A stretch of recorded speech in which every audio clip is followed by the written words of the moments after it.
I believe we are live. Welcome to the 2016 edition of the HawkBlogger Seahawks prediction show. We've been doing this for, I don't know, Danny. Like, you've only probably done it a couple years because you're always doing things more interesting than a prediction show. But it's probably been four years at least doing something. Yeah, I think so. I feel like I did it a couple, like, I haven't done it every season, but I've done it off and on for like 5 years, it feels like. Yeah, well, the way that this works is I start out by asking like Russell Wilson and Pete Carroll and uh, folks over at ESPN if they will do it, and then I end up with you. And this year I actually hooked somebody from ESPN. So and then you upgraded to the Ringer. So I feel like now I'm not worthy of my own prediction show. So I really appreciate both you guys joining. Mina, who some of you should know if you don't, senior writer over at ESPN, is joining for the first time this year. She is putting her neck out there with predictions. Thank you, Mina, for joining us. I'm excited to do this. I love talking Hawks. Well, you can put your neck out there a little bit more if at 10 o'clock at night, both you and Danny, as a matter of fact, if you were on live video, as opposed to these images you guys are hiding behind. I can't put like any kind of mustaches on you or any kind of fun stuff this way. So. I just have to run. People don't need to see me. Can you, Danny, fill everybody in on what happened? Last time we talked to you, you were like Grand Poobah over at field goals, and it turned field goals into like a global powerhouse. Now you've left all that and are writing at a new, what is it, a magazine called The Ringer?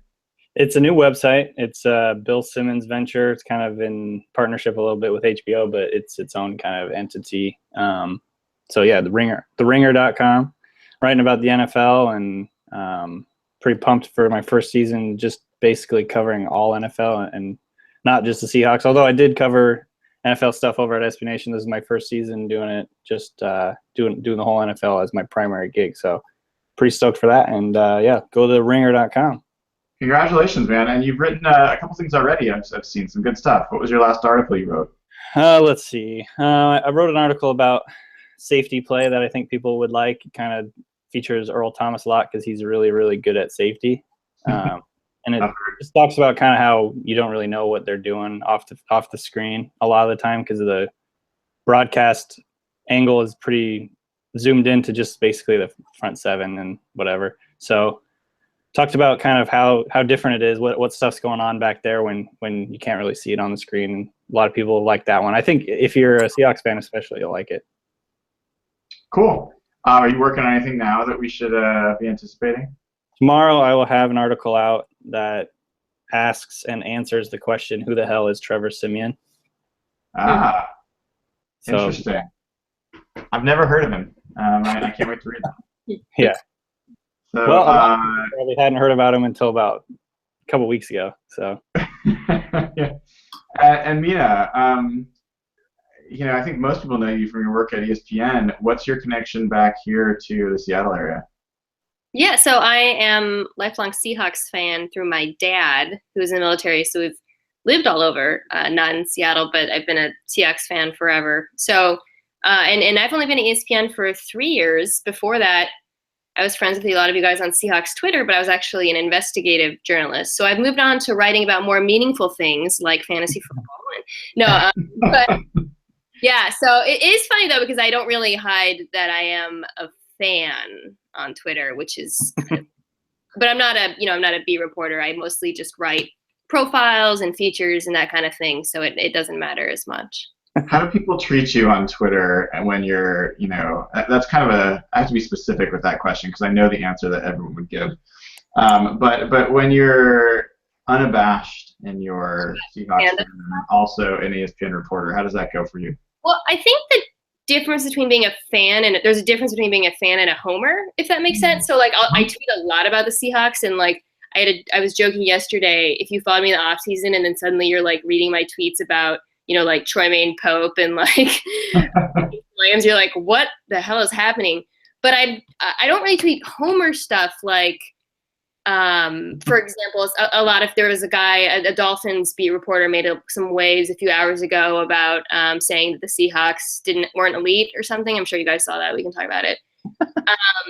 And people were like, someone was like, get him, Mina. And like, I'm not going to go after this guy. You know what I mean? Or like, I don't like really get into comparisons as much in like a slanted, I guess, way. So I actually don't really get into it a lot. Yeah, people don't seem to mind. I didn't actually see this. Was this Omar Kelly? Yeah. Yeah. Yeah. Omar's always got some hot take that he's putting out there, and with kind of changed the take. He like kept like readjusting. First, he was like, the Seahawks have a good quarterback and an elite corner, and that's it. And people were like, you realize this team has Earl Thomas and Cam Shadder. So he's like, okay, they also have elite safeties. And the people were like, yeah, but you realize, he'd be like, okay, it's the defensive system. So it's just kind of been an evolving stance. But anyways, Seahawks fans, like, honestly, I was hoping we'd get to this point where you win a Super Bowl and you're like one of the youngest teams to ever win a Super Bowl. You don't have to justify the quality of your team at that point. You don't have to actually go out there and like stomp everyone that has a lesser opinion. You just kind of know that your team's good, and you act like you've been there. And it doesn't seem like we've quite gotten there as a collective yet. I think people get frustrated because like Russell Wilson still, I think, is a really underrated quarterback, and I say that not as a Seahawks fan, but just like as an NFL analyst. Like if you look at the numbers and then you look at the dialogue around him, he is actually underrated, and so I think fans get frustrated with that. But yeah, I totally agree with you. Otherwise, no, that's definitely the case. I was going to ask you about something kind of depressing with the stuff going on with Colin Kaepernick and Jeremy Lane and all that stuff. And I really would like to do that, but I feel like we'll end up talking about that for more time than we need to. Maybe we'll have you guys back again to talk about that as the season wears on. I will open up just briefly, like if each of you have any thoughts. I guess I'm just kind of curious. We've had Rapinoe and soccer now do it. I could see this happening where it evolves into fans doing it and there being unrest about that. Like, where do you guys both see this going as the season evolves? Danny, why don't we start with you? Yeah, that's a good question. I mean, obviously, I think the people like Jeremy Lane and Rapinoe that have kind of decided to show their support for Kaepernick, I think that was pretty cool gestures on their part. I don't think they're trying to start anything new necessarily, but just throwing their support behind him for the message that he's put out and the way he's gone about with his protests. Very. I think he's been, very clear with the media and everyone what the reasoning behind his protest is, and I think that he's been very smart about how he's done it. Obviously, when it's a serious thing like this, it's going to get a lot of attention and backlash, and this is not something people are going to agree about necessarily. But I mean, I don't know where it's going to go. That is an interesting idea with fans starting to do that. I wonder if that will happen. As long as it keeps pushing the discussion, and I know Mina tweeted something the other day that was really true. Is that like, as far as protests go, this has been extremely successful because we've been talking about it for 2 weeks now or however long it's been. And so, and as far as Kaepernick, I think he's just been, I respect the way he's done it. He decided to switch to a knee to show respect that it wasn't about the military. It's just about, the way that African Americans have been treated, by police. He's gone even to say rogue police, and so I think he's respecting even some law enforcement. The ones that are just doing their job. So it's been an interesting couple of weeks, and I think as long as the discussion keeps moving forward, overall it seems like it's been a pretty positive thing, honestly. So hopefully it doesn't spiral into something different. Yeah, Mina, you said your father was in the military, and again, won't get to great detail here, but I'd love to just kind of hear your take and where you see this might head over the course of the season. Yeah, we've talked about it a little bit. I sent him Nate Boyer's letter, which I thought was fantastic. And, my dad was like, I don't understand why somebody would like disrespect the military. And so I've kind of explained to him, well, this is actually what he meant and whatnot. But, and that was interesting to have that conversation. I think what Danny says, right, is that it has spawned so many interesting conversations. And I've learned a lot about like the anthem and all that I never knew before, which was so interesting. And I got to say, I've just been so blown away by how well the NFL and the 49ers organization have handled this. That to me is one of the more shocking elements of all this. We're so used to the league screwing up this kind of thing. Yeah. And the statement that the team put out initially was just spot on, like really, and so I think it's been cool that like some players have been like, yeah, I feel this way too. And the quotes coming out of the Niners locker room have been really amazing. So it's kind of one of those things where I think people expected some sort of, they were like, oh, this is going to be a distraction. It was funny. I was watching the Raiders, or not the Raiders, the Niners-Chargers game, and Dan Fouts was like, this is going to tear the locker room apart as the camera was showing Colin Kaepernick like hugging his teammates. So yeah. I just feel like it's been cool to watch the players and coaches defy a lot of those expectations. Yeah, it's going to be interesting to watch how that develops, and I personally, it's definitely hard for me to see someone do what he's doing, but at the same time, it's probably the thing I respect that he's done more than anything in his career. This is a guy I have very little respect for and how he carries himself in general. And so it's interesting to see him take this stand, and I think do it a little clumsily. But end of the day, hopefully there'll be some interesting. Talk is one thing. Hopefully we'll get to some actual changes in action. So I couldn't help but ask that question because the three of us in various ways have kind of tweeted and talked around this issue. So I was kind of just curious what your guys' thoughts were. But let's turn our attention to what the show's meat is, which is our always incredibly prescient predictions. And I'm going to go ahead and start sharing my screen, at least part of the time here, to talk about what these predictions are. I assume you guys are able to see that, all right? Is that correct? So some interesting things here, right? We've got, what happens if I move this? Can you still see it? No. See? You guys had to have memorized predictions or else you know. Let's do that again. There we go. So we're not going to have time to go through all of these, but I intentionally started off with hopefully a meaty one, which is, is Russell Wilson, who took serious steps last year. His last half of the season was, record-breaking in some ways. Is he ready to take the step to be the best player in the NFL this year and win the MVP award? Mina, let's start with you. Or can we reveal what I'm looking at it in? I'm just looking at what we all said. That's funny. Yes. Are you able to see it? Yeah, no, I am. It's just Brian, you're the kind of the person who stuck your neck out on this one. So I said, it's two things. One, will he be the best player in the NFL this year, and also will he be the MVP? I think he could definitely be the best player in the NFL. I don't think he'll be the MVP. Explain. Sort of for the reasons we were kind of talking about at the beginning, which is I don't think the league and fans appreciate his style of quarterback play. Which is interesting, right? Because Cam was the MVP, and it's impossible to say Cam was an elite quarterback unless you account for his rushing. Because if you don't, he simply is not an elite quarterback, right? It's the total package that you get with him. And I know we all have different views on whether or not he was overrated last year and what that means or whatever. So there's something about Russell Wilson where I do feel like in the NFL, if you come in at a certain level, there are certain preconceptions about quarterbacks that just will never be shaken. And so I guess unless he repeats the exact same statistics that he put up at the end of the season, which I don't think is humanly possible on a 16-game basis, I don't think people will be able to overcome those preconceptions with him ever, which is fine. I'm a fan. I don't care. I care about winning the Super Bowl. Yep. And Danny, you're also in that camp. Yep. Were you tempted at all to say yes, or was this a pretty clear-cut one for you? No, I don't think it's that clear cut. I think he'll, like Jackson wrote, he'll be in the top 3. Way to hedge your bet there, Jackson. Yeah, but, I know, Jackson. Come on.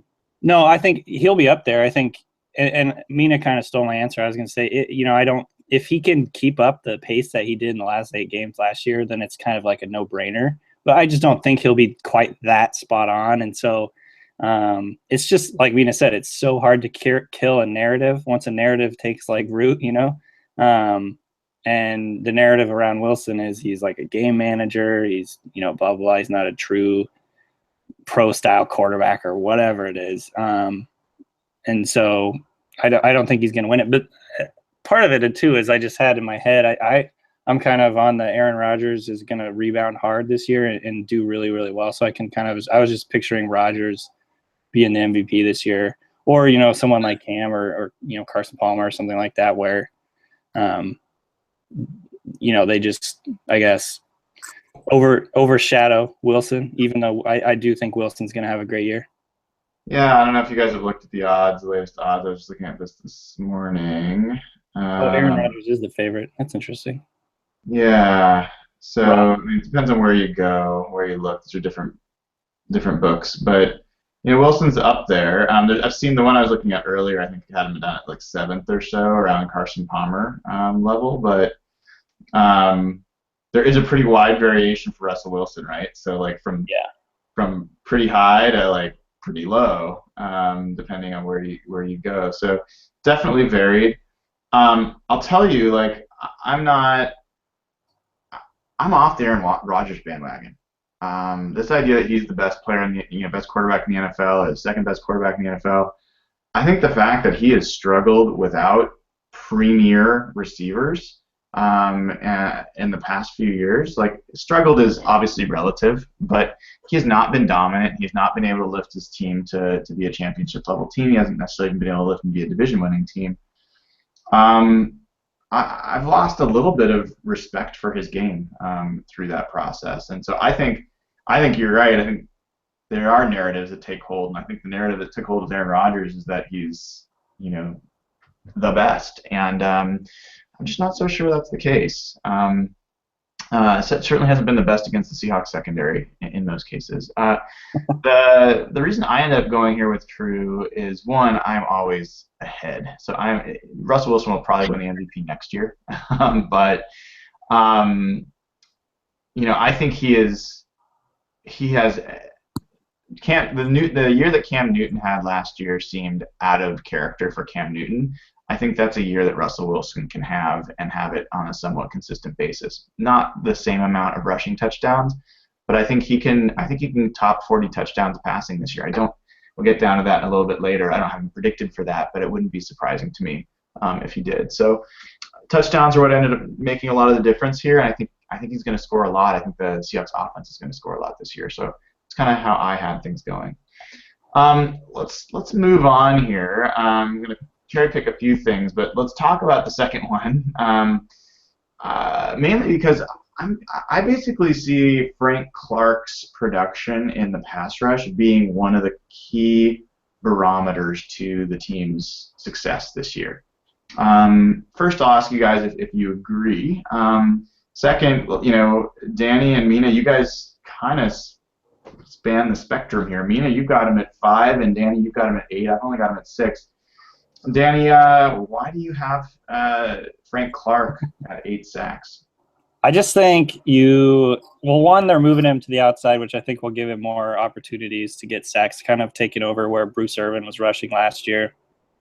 I think he's going to have a ton of opportunities. Plus, teams are still scheming against Michael Bennett, and Cliff Avrill's still worrying about them a lot. So I think he's going to have plenty of opportunities for sort of one-on-one, rushes on the weak side. And so if you look at how productive he's been when he's given opportunities, last year they kind of held him back a little bit, for whatever reason. They just didn't have him play as many snaps as we were expecting. So I'm pretty bullish on Frank Clark this year. I think he's going to kind of have not a breakout necessarily, but I think he's gonna be a lot more dependable than he was last year in terms of getting production. Were you tempted to go over 8? No, that was about kind of the limit I was gonna go. But since I am bullish on him, I kind of went with the top end of what I was hoping for. So, if he had more than 8, obviously I wouldn't be terribly surprised. But I think that's kind of the barometer for me. Mina, how important is Frank Clark to the Seahawks this year? Well, I'm going to read you guys a couple of statistics. I want to ask if you find them surprising about the pass rush specifically. So, 2015, I pulled these on True Media earlier. The Seahawks the defense ranked number 1 in opponent's passer rating, number 1 in yards after catch per reception, and then number 20 in the amount of time opposing quarterbacks had in the pocket. Number 25 in the average time before the opposing quarterback passed. Is that surprising to you? And this is for what year? Last year. 25 in time for pass, 20th in time pocket. No, it's not that surprising to me. Share like a couple other things here. I don't know if you guys are able to see this if it's big enough. But these are the sack totals and the takeaway trends for the Seahawks over the past few years. And there's really one year that kind of stands out, right? And they haven't been the same team pass rushing the past couple of years. And I'm curious. So what were you thinking when you're seeing those stats? Were they surprising to you, Mina? They weren't, because it's funny because I think we think of Michael Bennett as being elite, but not. I think. One thing that those statistics I just read don't reflect is like affecting the quarterback, right? Necessarily. Mm-hmm. Or I don't know if affecting is like a technical term, right? That they use. Yeah, they use that. Hurries or whatever. And I do think the Seahawks, when you account for that, they look better. But they really have strongly rested on the almost underrated secondary play. It's crazy to think of. I think the Legion of Boom being underrated, but I definitely think they were last year. Despite the initial first few games. So yeah, I guess just looking at the numbers, I wasn't surprised, but it really hit home how much of an issue this is for the team. And in today's league, when we're going to see the team in nickel and dime so often, it's going to be more important than ever. So I feel like like you said, Ryan, if Frank Clark doesn't step up in some way, I think they could actually be a pretty big problem, because who's behind him? Like, who else do we have that's like an up-and-coming pass rusher? Yeah, and that's one of, I think, the biggest risks this season. I had done some when I was doing this research before and looking at this is gonna be impossible for people to see, but if you go back to 2013, I think there's this belief that somehow the Seahawks had like this amazing pass rush, and they did to some extent, but it wasn't anyone that was particularly overwhelming. I mean, Bennett and Averill are right around 8.5 sacks. And then you've got Clint McDonald at 5.5. Bobby Wagner had 5, which he hasn't really done since. Chris Clemens was out most of the year, but they had kind of this collective that came and brought, some pressure. 2014, not so much. The biggest sack total was Bennett with 7. And then last year they actually had some higher sack totals with Bennett and Averill. But again, Bruce Irvin was the next in line with 5.5, and then it goes down to Frank Clark with 3. So I think this is an underrated part of the story for the Seahawks this season. They need a third pass rusher. They need someone that's going to be at least 5 sacks, and that's what you currently have predicted for for Frank Clark here, Mina. Yeah. I think if he's less than that, I think the Seahawks are going to have trouble on defense, more trouble than they're used to. I think that Frank Clark is a much better pass rusher than Bruce Irvin. Of course, I was pretty low on Bruce Irvin as a pass rusher. I think he's more of he's an all-around good player, but he doesn't have. And Frank Clark is going to get his shot. I mean, this is the whole thing has been like who's strong line, who we have at Sam, and really no one, because they're not going to play Sam that often. Right. And so, yeah, he's going to get those opportunities, and we'll see. I mean, Yeah. I think, just Irvin didn't have a repertoire of moves. He didn't have a ton of power. He was basically either beating you to the outside or nothing. And I think Frank has a lot higher ceiling in terms of he's one, he can convert speed to power. So he can barrel through guys. And two, he's bigger, stronger, and not quite as fast, but he's still really fast. So to me, he looks a lot more like a prototypical pass rusher. I think he's gonna have a big year. Yeah, I definitely am tempted to buy right into that. And one of the things that was surprising to me, like I actually looked, because Pete Carroll has kept on this narrative of we just didn't play him enough. That was our bad. We should have played him more. I went back and looked at Football Outsiders, and he had 333 snaps. And I went back through a couple of years. It's actually not that low a number for a rotational pass rushing player within the Seahawks defense. So, I put this out there for people to have some fun with, this little Frank Clark sack calculator, and it's kind of how I got to my prediction, which is, I think his snaps maybe will go up 20%. And I think, his effectiveness as a pass rusher, maybe it'll, if it doubles, then you're talking about, getting to 7 sacks. So I think it's going to be some combination of more snaps and hopefully getting better at completing the rush that gets us more production from him. But it's going to be an interesting storyline. So they probably use him differently this year too, because they were using him inside last year mostly, right? Yeah. I think they're going to use him in both situations. At least what I saw in training camp was a guy that they would, in rush packages, they would line him up inside next to Michael Bennett and team him either with Michael Bennett or with Cliff Averill, depending on where they're kind of lined up. Yeah. They would do some games there. And then there's other times where they actually line him up at the right end so that Cliff Averill could rush from the left end, which is his preferred side. And that's going to be an interesting thing to watch. So right now, I think they're going to have Quentin Jefferson on the inside, and that probably will leave Clark more on the outside. So let's talk. I'm going to skip over a little bit of Christine Michael.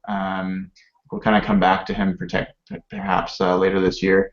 It's one about who's going to lead the Seahawks in touchdowns this year. I had a tough time with this one. I was really surprised to see that 4 of the 5 of us, 4 of the 6 of us, I'm learning this counting thing, picked Thomas Rawls. That seems like a risky pick. I was one of them. The guy's injured. Why, Mina, did you pick Thomas Rawls? And who else did you consider? Well, I think it's going to be the lead back. And I mean, this kind of cuts to the Christian Michael thing, which is I was under on his rushing yards or whatnot. Yeah. Yep. Because I don't think the Seahawks do running back by committee. I just don't think that's the way their game works. And I don't. And I think Rawls just, and this is a little bit of reading the tea leaves, right? Because who knows?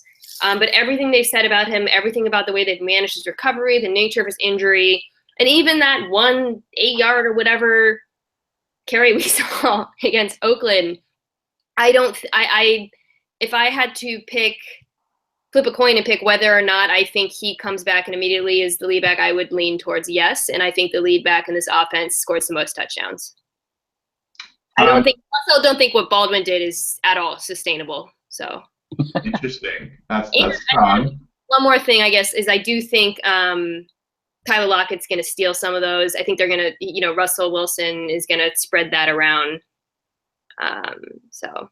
Yeah. All right. And Danny, you have Mr. Baldwin leading. So Mina's pointing that arrow directly at you. How did you end up with Doug? And did you consider anyone else? She was talking about Scott, who wrote Baldwin in all caps. Mine is in regular. Yeah, there you go. So that's not quite as strong. No, I don't think Baldwin is going to repeat the 14 touchdown thing. Hey. But I do think he is going to still be the go-to guy in their offense. I think he's probably going to be more like 8 or 9 touchdowns this year. So I'm not necessarily banking on him leading the NFL in touchdowns again, but with the Seahawks offense, it's just so hard to predict. This is why you never take a Seahawk in fantasy football, right? It's like they're just every week is a different game plan or whatever. It's true. It's So true. the thing is, with Rawls, I still am very high on him as a runner and all that. But for me, it's just a health thing. You know, it's funny. We should take a moment and recognize your brilliance, Mr. Kelly, because last year you were on Thomas Rawls from the moment he was signed as an undrafted free agent before he even hit camp, and you were a big part of what built up the buzz around him. And I have to say, I was the guy that was like, preseason running backs, see it every time. Like I've seen like Vi Tawa come in and look great in preseason. It doesn't mean anything. No, I'm with you on that. Usually, I actually, I mean, I'll say I knew about Rawls. I liked him before the draft. I never thought he was going to do what he did, though. Yeah, I don't think the Seahawks did. You know, I don't think they did either. And if you heard Pete Carroll really talk about him after the season started, when he started playing, he's like, he never showed us this. Like in the preseason, Yeah. He really was a different player once he got a chance to step up there. It's wild, by the way. I mean, to go back to the whole Russell Wilson being underrated thing, it's crazy how underrated Thomas Rawls is based on what, if you take the injury into account. But people are like talking about David Johnson like he's the second coming of Jesus Christ. Has a smaller sample size. Like, it's insane. And people are like, well, we don't really know what Thomas Rawls can do. You literally can bring up the numbers and disprove that. I mean, I get it if you factor in. I love David Johnson. I mean, I don't love him. Believe me, I don't love him. But I think he's fantastic. I don't think he's overrated. I think he is the real deal. But I also think Thomas Rawls is the real deal. Yeah, I didn't expect to start bringing this stuff up, but since we're talking about it, I have to say, I don't know if you guys look, but like it's definitely still a small sample size. But Thomas Rawls, I mean, the thing that people don't appreciate about him, they talk about him, you know, leading the NFL in yards per carry, but he was averaging like 3 runs of over 12 yards a start. God, he did some crazy shit, man. I mean, he was on another level than pretty much anybody else last year when he was there. Now, we don't know what he's going to be like. I think he's actually looked pretty good since he's been back. We'll see. But I do disagree a little bit, Mina. I think that Pete Carroll, you know, he's even talked about it. They're used to running back by committee in SC when they had, you know, Lendell White and Reggie Bush. And so I think he is comfortable with that. I don't know that they've ever had anybody worth taking any reps away from Marshawn Lynch. And I think in this situation, you're going to see Kristen Michael and Thomas Rawls, and you might see situations where one of them starts, the other one starts having a good series and gets hot and ends up with more reps. So I'm really interested to see how that plays out. I think this could be the first team with 2 runners over 150 carries that average over 5 yards per carry since the Carolina Panthers had D'Angelo Williams and Jonathan Stewart do it. I think it was back in like 2009. Something. I like that. Jump off that then. Do you think that if this, you know, if those 2 backs do look elite, that balance of the offense swings back hard towards, you know, being that run? I mean, it's not like they moved away from the run entirely, but do you think the identity stays the same as it was before the Russell Wilson emergence of the last half of last season? You know, it's really interesting, Mina, and this is one of the least understood parts of what happened last season, is if you look at the numbers, there is actually an increase in the percentage of runs during that stretch when Russell was going off. So the offense actually was running the ball more. What happened is, because of their success on third down, they went up to being the best third down team in the NFL. They got more total plays. So Russell was passing more, but they were also running more. But I feel like they were not running with great success. They were, though. I mean, now, when Rawls went out, sure, it started coming down, like when you had the Bryce Browns of the world and whatever, sure. Yeah. But that was really only the last 2 of the last 3 games, because Michael went off for over 100 yards against Arizona. So, right, yeah. Yeah, I think it's, to answer your question, I do think it's going to stay very run focused. I just think that, you know, Russell's going to be a surgeon as he was last year, and hopefully the offense will enjoy the results of that. Let's move on for a second. Let's talk about Jimmy Graham. You know, this one, most people were about the same. No one's expecting him in the first game, right? You both Mina, you've got him in the third. I've got him in the second. Danny, you've got him in the third. Let's not talk necessarily about when he gets back. Sure, we've got the predictions there. Danny, what do you expect his impact to be this year?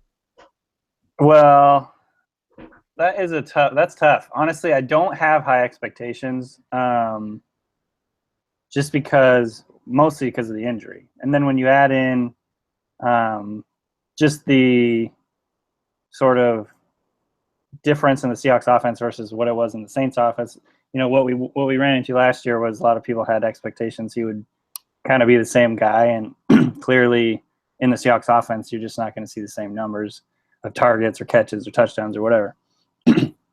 What did I?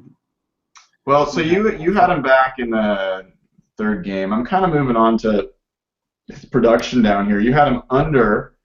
This is the yardage he had last year, 605. You have him going under that. You have him going over the.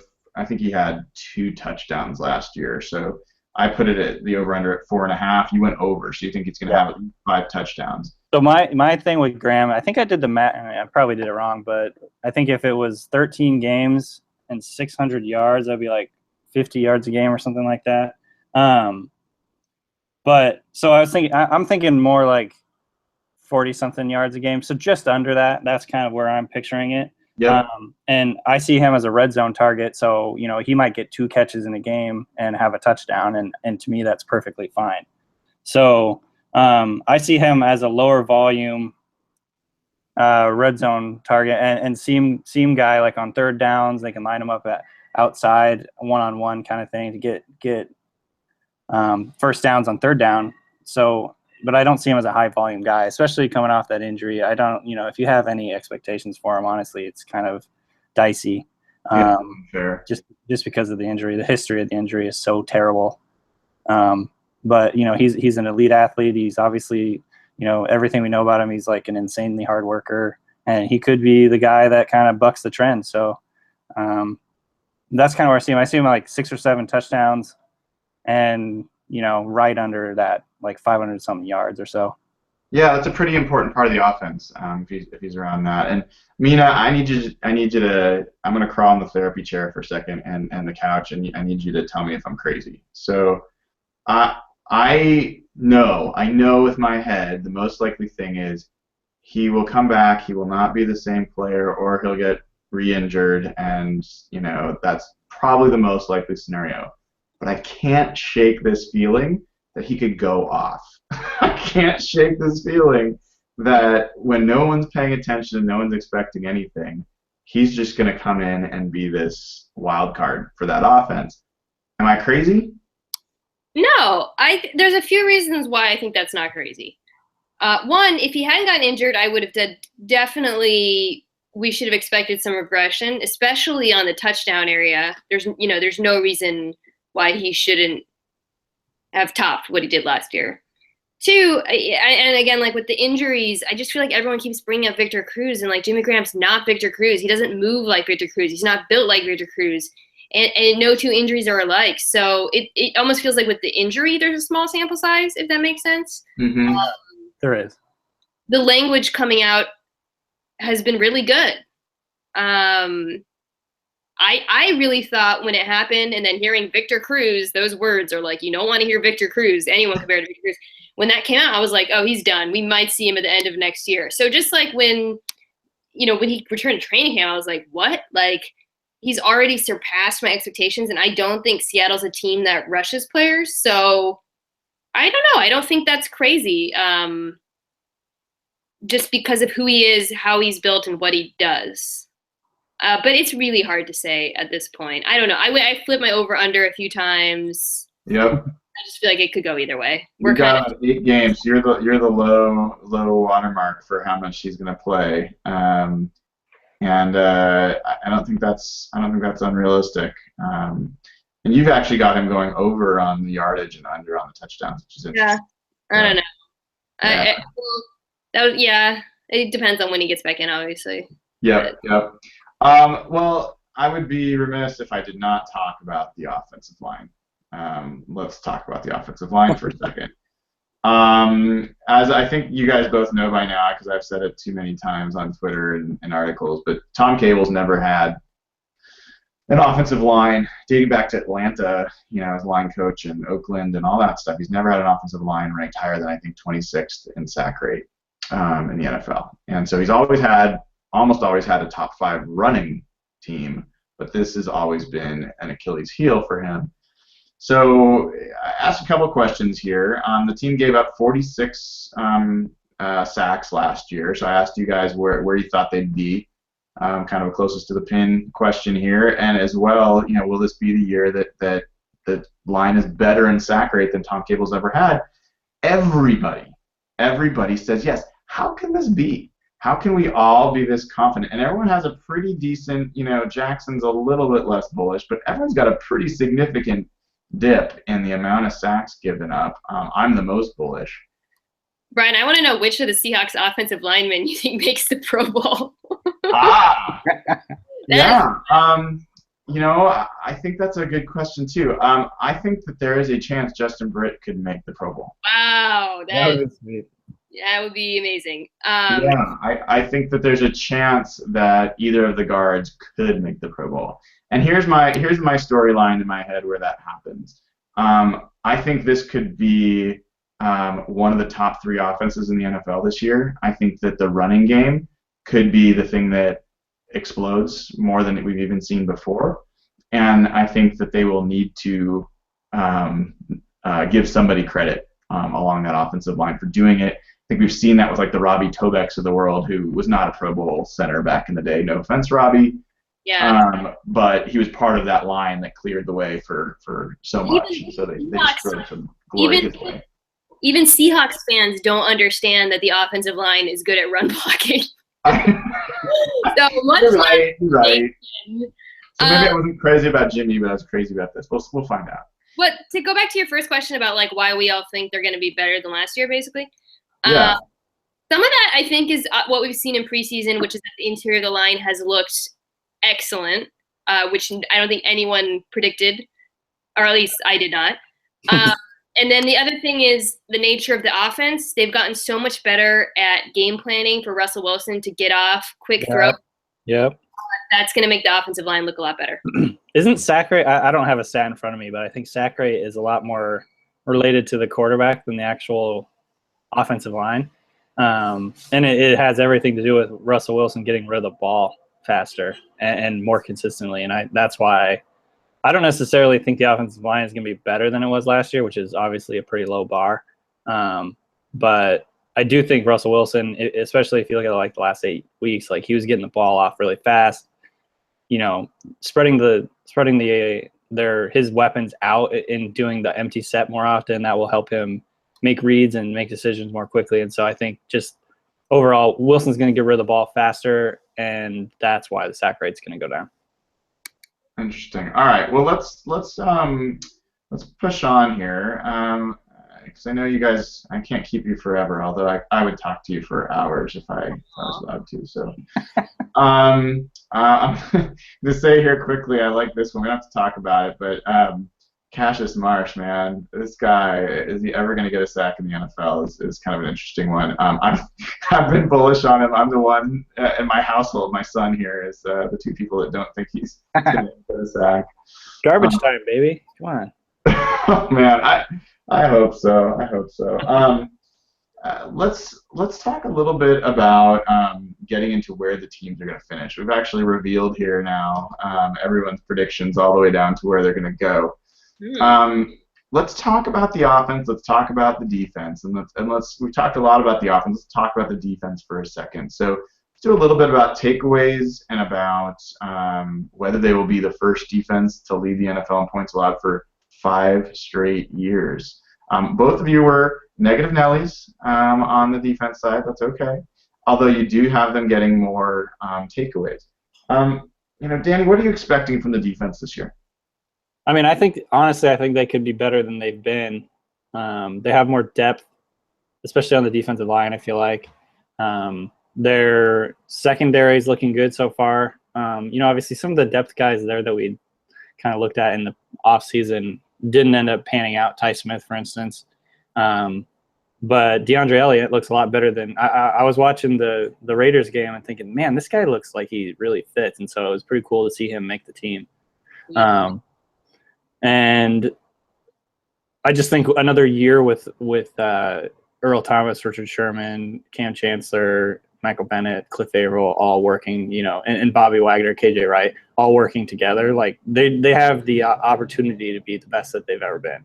I just think, Earl Thomas talks about them being connected on a string, and I think just the chemistry they all have from that and the trust they have from playing together another season, another off season to study together, I think that's going to be big.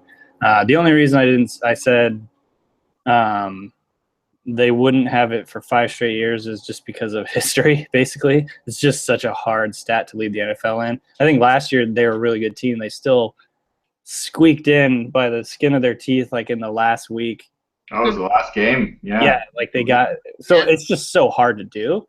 I'm basically just playing the odds on that one. But I do think they have a chance to be even better than they were last year. I'm really bullish on the defense. What about you, Mina? What are you expecting? I predicted, that they would have more takeaways, but that they wouldn't point out for 5 years as just sides for regression reasons, right? So takeaways vary so much from year to year, and it's so much as just luck. I think the Seahawks were a little bit unlucky last year, so I could see that pendulum just swing. I think the secondary is going to look better this year than they did last year. I think the defense is going to stay about the same level, though. I don't see them getting significantly worse, which would be or significantly better. And I still think they're going to be a top 5 defense in the NFL. I think the run defense could struggle a little bit. I still don't quite know what we're going to see out of Jarran Reed. Am I saying this right now? It's Jarran, right? Yep, Jarran Reed. I got it. So he's coming out the gate. So, but I think the secondary being better is going to be a tremendous difference comparatively to the first 3 to 4 games of last year. Well, yeah, taking Kerry Williams out. When I started comparing it, I had the Richard Sherman effect in 2011, and I started tracking how the team, the opposing quarterback's passer rating was after Sherman joined. And it was pretty remarkable. Like, it was night and day once he was in there. And we say that now, and it's like, oh, of course, because he's one of the best. When they took Kerry Williams out and basically replaced him, I'm a fan of Deshaun Shedd. I'm a fan of Jeremy Lane. I don't think they're great corners. I think they're a little bit above replacement level kind of players. The improvement in the pass defense was crazy. So, Kerry Williams was doing serious harm to that team, and there's definitely an addition by subtraction that happened there. To me, we talked about the defense. It's really going to come down to pass rush. I actually am pretty positive about their run defense. I think Bobby Wagner looks like the best he's looked in years, and I think he's going to help. I think he had a really down year last year, and not everyone noticed that, but I think he was off his game. And I really like what they've got in the interior line. So I think they can definitely be up there. And then, offensively, I have to admit, I want to put them as number 1. I feel like this can be a team that leads the league in scoring. It's a huge, huge task, but I will be disappointed if this is not a top 3 scoring offense. I think their weapons are that good. I don't think they have clear weaknesses. I think that the stable's full and everyone's in their prime. This should be a year that breaks a lot of records for this team. And what a lot of people don't realize is that the Seahawks actually set their record for yardage as a franchise last year as an offense. A lot of it was done in the second half of the season. So. Where did they finish scoring last year? Let's take a quick look. I think it was around 6th. It's just tough because they're so slow. They're a slow team. They're not running tons of plays. That's why I don't think they can break. It's not that they're not as good. It's just they're more efficient. But yeah. Let's do this. I just don't see the volume there. Right. You don't see the volume, huh? Well, see, I think the other thing you have to keep in mind is a lot of scoring comes from turnovers and takeaways, and they had very few of those last year. So if that ticks up, I think you'll definitely.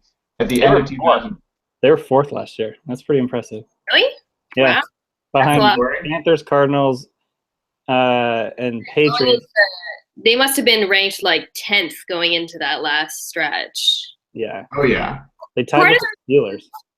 Just Brian, but the other reason I'm not super optimistic is they're not. Well, no, you know what? They're other than the Saints, I actually think they're playing a fair amount of decent defenses. Mm-hmm. So I don't know. I think that's fair. I mean, even you know, Mina, that caution is you have him as a top 6 offense scoring wise, so that's something. All right, so I've only got you guys for a few more minutes. Can I get you for maybe 10 more so we can go through predictions and some of the division? Does that sound good? Yeah, let's do it. All right, cool. So I have to admit something, guys. I actually went through and did my season preview today, like writing down what I predict for every game. I had to come back here and change it after I did that. I initially had the Seahawks at 12-4, and when I went through my predictions, I was having trouble not picking them to be 14-2. Looking at things. So I had to come up to 13-3 because I just had to be somewhat realistic. I had their division record at 4-2, and I bumped it up to 5-1. The only loss I have for them is at Carolina or at Arizona.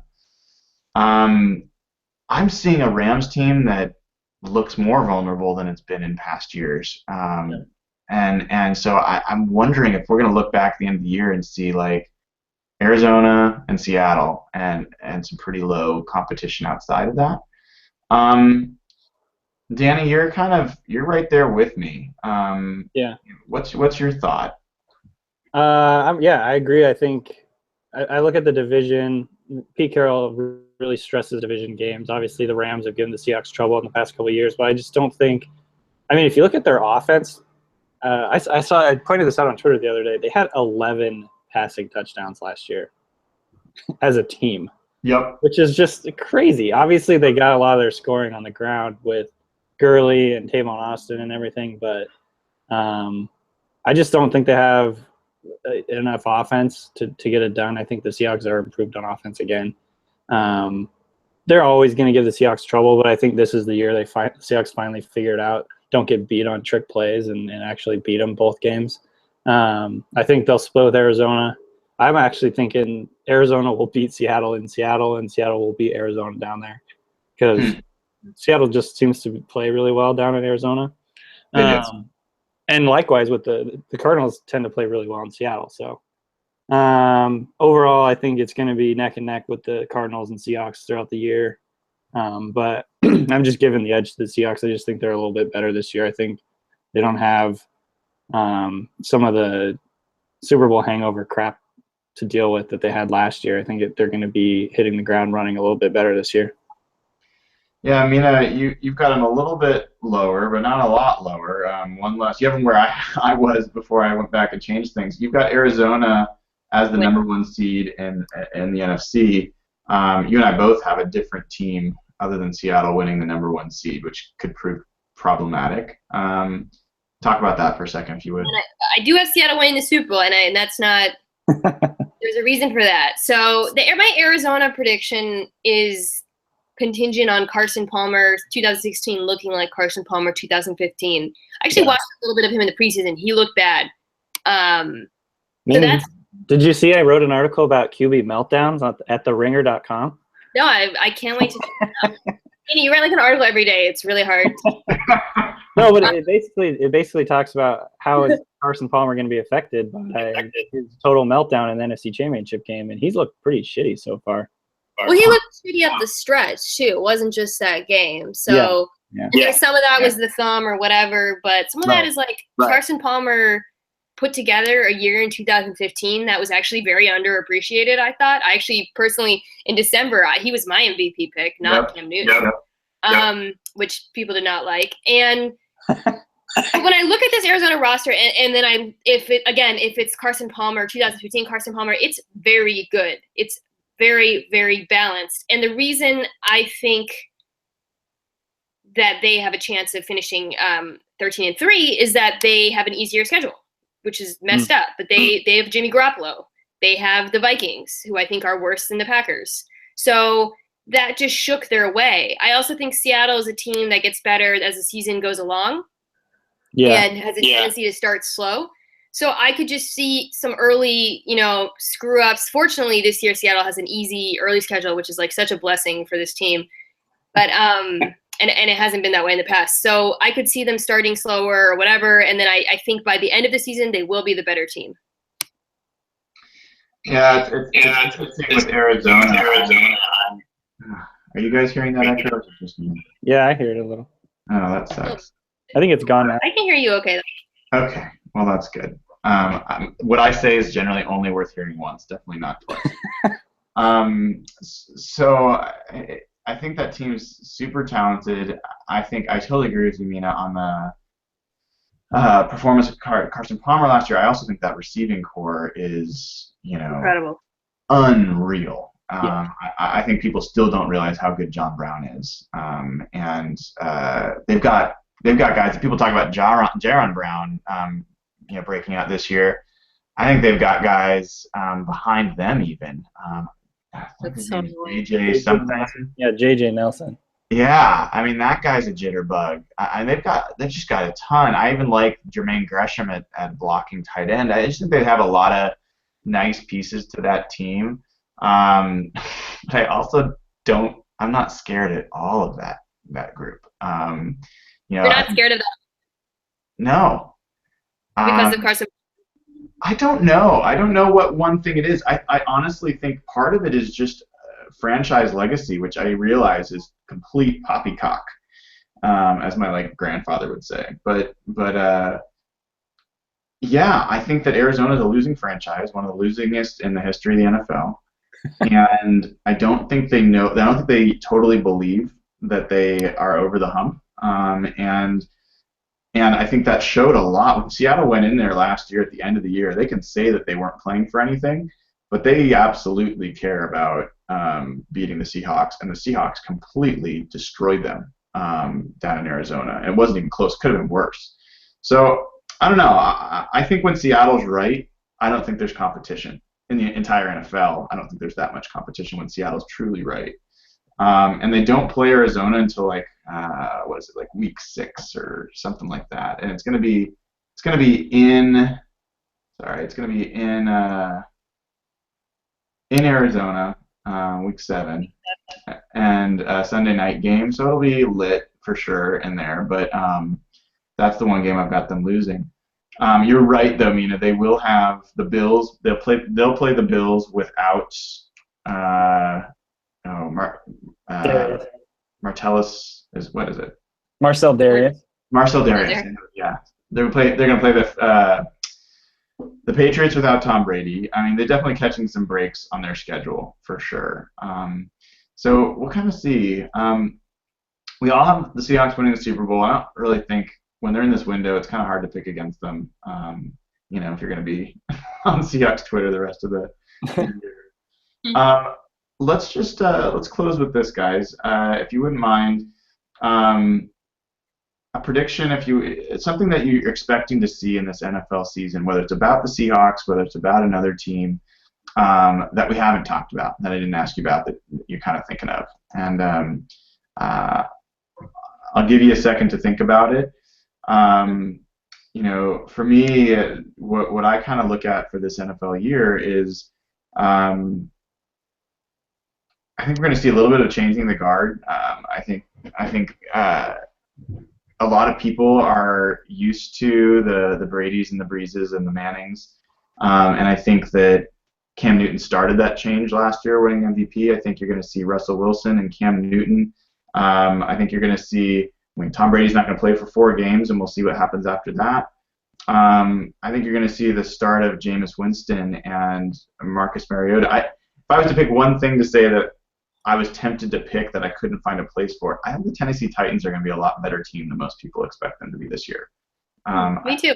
I wanted to actually pick them as a division winner. That's how much of a jump I think they can make. So that'll be my kind of fearless prediction, is that the Titans will win 9 games this year. That's a good one. I like it. 9 games. Yep. Yeah, Mine, to go along with that, is that I don't think the Colts are going to win that division. I think that team is not going to be good. I was just looking at their, yeah, right. This is when I'm totally pandering to Seahawks Twitter. I don't think it's because of Andrew Luck. I look at the roster, and it's not. Why are you laughing? It doesn't excite me at all. I just saw, Vontae Davis being out until October. That's gonna be rough on the front. That defense is not good, and I think the offensive line is gonna be worse than people think. I think Andrew Luck's gonna continue getting hit, and they ran Frank Gore into the ground last year. That guy's like 45. Like, I just think there's a lot of problems with that team, and people are just used to picking them. So I don't think they're gonna win that division. All right, Danny. Where are you at with your prediction? I'm going to go with my choice for the team that makes the playoffs this year that didn't last year, and talk about how I think the Giants could be a lot better than they were last year. They were atrocious on defense last year. They had like the worst defense in the NFL probably, or actually second worst to the Saints, I should say. But I think they're going to be a lot better on defense. They've added some guys in the offseason. They've been notoriously unhealthy.